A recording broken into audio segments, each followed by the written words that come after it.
Assalamualaikum warahmatullahi wabarakatuh.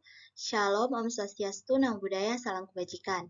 Perkenalkan, saya Nur Hafina Syahra dengan NIM L0212111038 akan menjelaskan terkait teknik rehabilitasi terumbu karang untuk tugas pengganti MITES dengan dosen pengampu Ibu Dr. Sri Wahyuni Rahim, STMSI. Kita akan masuk ke materi pertama, terkait pengertian terumbu karang. Apa itu terumbu karang?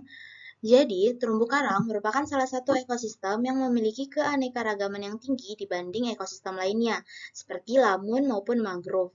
Nah, ekosistem ini terdiri dari berbagai macam jenis karang yang berperan penting sebagai habitat untuk tumbuh dan berkembang biota laut, serta sebagai pendukung kelangsungan hidup masyarakat pesisir dan penangkal terjadinya kerusakan ekologi seperti abrasi pantai. Adapun jenis-jenis terumbu karang, yaitu yang pertama ada jenis Acropora microphythalma, yang kemudian kedua ada jenis Montipora aquituberculata, dan yang ketiga yaitu jenis Sidestrata. Nah, berdasarkan pengertian terumbu karang, bahwasannya dia sebagai habitat untuk tumbuh dan berkembang biota laut dapat dilihat pada gambar pertama, yaitu pada jenis Acropora microphythalma ini.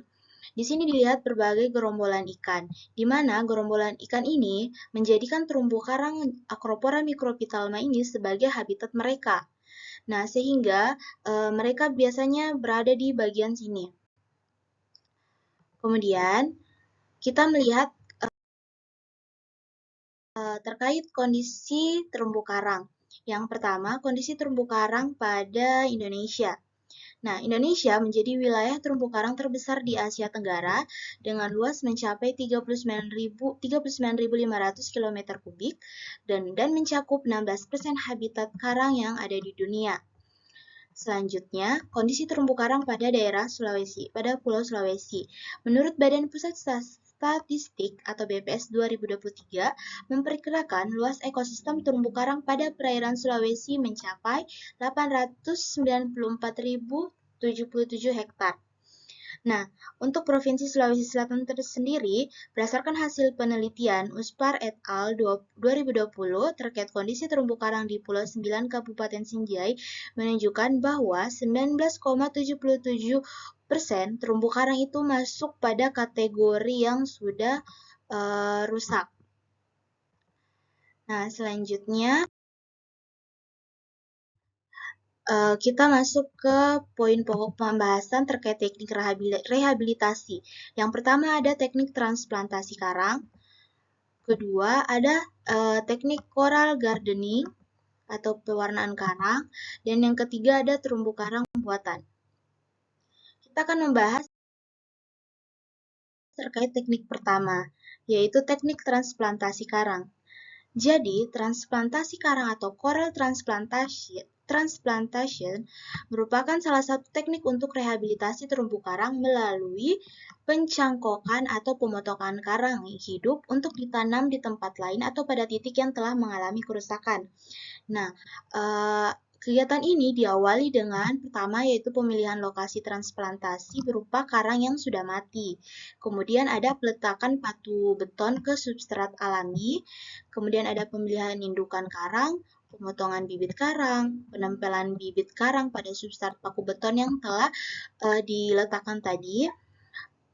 Dan kemudian yang terakhir yaitu pemantauan kegiatan transplantasi meliputi kegiatan pembersihan dan pengukurannya. Nah, ini adalah gambar terkait teknik transplantasi karang. Yang besi-besi ini merupakan beton yang paku beton yang tadi diletakkan pada substrat alami yang telah mengalami kerusakan. Selanjutnya kita masuk pada teknik kedua yaitu coral gardening. Nah, coral gardening merupakan teknik rehabilitasi dengan melakukan pembibitan dan penanaman karang. Dengan tujuan apa? Tujuannya untuk memperbanyak dan memelihara populasi karang yang sehat dengan tujuan memperkuat atau memulihkan ekosistem terumbu karang yang telah rusak. Nah, teknik ini diawali dengan monitoring populasi karang terlebih dahulu. Ini adalah gambar terkait teknik coral gardening. Selanjutnya, teknik terakhir yaitu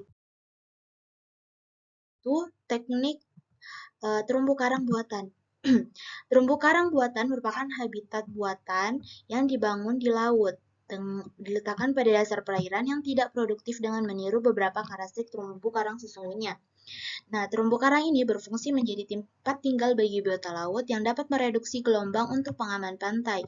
Nah, semakin lama terumbu karang buatan ini berada pada kedalaman air, maka benda tersebut atau terumbu karang buatan tersebut akan semakin kuat. Ini adalah gambar dari terumbu karang buatan. Jadi ini seolah-olah dibuat menjadi terumbu karang, yang mana nantinya ikan atau biota laut apapun itu bisa masuk ke dalam sini atau menjadikan habitat mereka. Nah, terakhir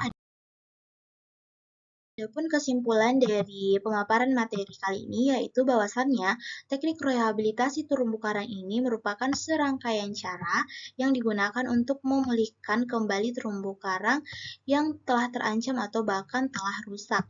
Nah, rehabilitasi ini perlu dilakukan sebab terumbu karang menyediakan habitat bagi banyak biota laut sebagai perlindungan pantai, serta berperan dalam sistem atau siklus karbon di laut.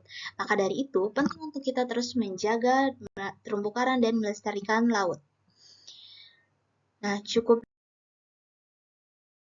sekian dari saya, kurang lebihnya mohon dimaafkan. Wassalamualaikum warahmatullahi wabarakatuh.